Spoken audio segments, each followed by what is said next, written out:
Kisumu. Nataka kusema hii maneno nikiwa hapa nyumbani leo. Mtu amenialika huko Kisumu kwa siku ya Monday jioni. Ananiambia ndugu yangu, kuna mpango mzuri nataka nikujulishe chama chetu. Ananiambia hakuna haja ya kusupport President Ruto, wachana naye. Tutoke kwa hii mambo ya broadcast. Mimi kwa kazi yangu nibaki tu tunaona namna gani anasema tuko mpango mzuri.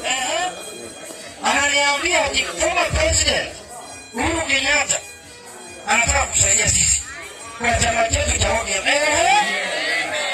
Mimi nimebaki tu kusema he is ready to invest over $1 billion in our party.